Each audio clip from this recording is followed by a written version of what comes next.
tous, bienvenue à ce flash d'information. La campagne a démarré aujourd'hui. La ministre de la Santé et de l'Hygiène publique, Raymonde Goudou Kofi, vient de donner le top départ de la semaine nationale de vaccination à Boisflé. C'est une campagne gratuite qui s'étendra jusqu'au 30 avril prochain. Sont concernés par cette campagne les femmes enceintes et les enfants âgés de 0 à 11 mois. Tous sont invités à se présenter à tous les postes de vaccination durant cette semaine pour bénéficier des doses et se protéger contre les 11 maladies, notamment la tuberculose, la poliomyélite et l'hépatite virale B. Et justement, en plein dans cette semaine mondiale de vaccination, l'OMS annonce un test à grande échelle du premier vaccin contre le paludisme.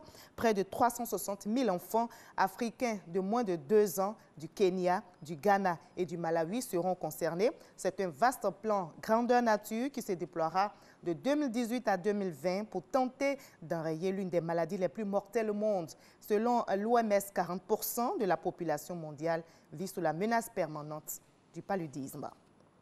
La modernisation de l'administration ivoirienne se poursuit. L'État va décaisser 2 milliards de francs CFA pour la formation de 3 500 agents et fonctionnaires. C'est un programme de formation en management de l'administration. Le ministère de la fonction publique vient justement de signer une convention avec l'un de ses partenaires pour le démarrage du programme. En culture, le FICAD a refermé ses portes samedi. La 13e édition du Festival international de la culture et des arts de Daoukro a été marquée par une parade carnavalesque et un concert reggae. Les festivaliers ont découvert les richesses culturelles et touristiques de la région de Lifou. Le témoignage de David Seyo, commenté par Abou Sanogo. La place Henri Konan Bédié de Daoukro transformée le temps du FICAD 2017. Le Festival international de la culture et des arts de Daoukro en un espace de carnaval.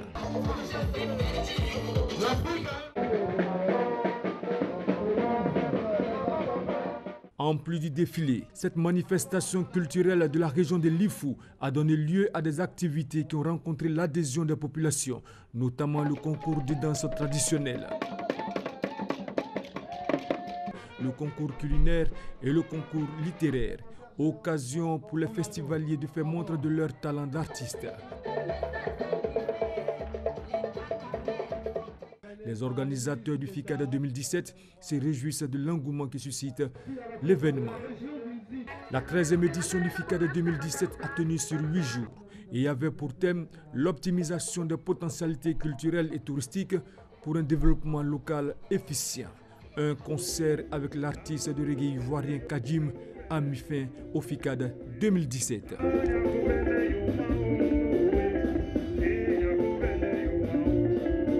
Notez en bref qu'en raison de la hausse incontrôlée des prix du ciment, le gouvernement ivoirien a décidé d'œuvrer au retour du prix du ciment à son niveau habituel. Ainsi, une opération d'urgence a été prise aujourd'hui visant l'importation de 150 000 tonnes de ciment. L'objectif est clairement affiché, combler le déficit actuel estimé à 50 000 tonnes. La condamnation à mort, c'est le verdict rendu aujourd'hui par la justice en Égypte contre 20 personnes proches de Mohamed Morsi. La justice les accuse d'avoir tué 13 policiers lors des violences qui avaient suivi la destitution de l'ancien président Mohamed Morsi. En France, pour terminer, le ministère de l'Intérieur vient de publier les résultats définitifs du premier tour de la présidentielle. Il n'y a pas grand changement avec ce qu'on sait depuis hier.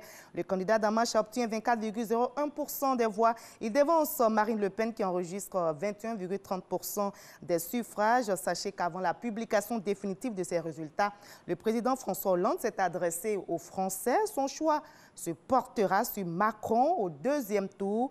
Il appelle donc à la mobilisation autour du candidat d'En Marche pour faire, comme il le dit, barrage à Marine Le Pen du Front National. J'aurai beaucoup de plaisir à vous retrouver à 20 h à tout à l'heure. Ces liens avec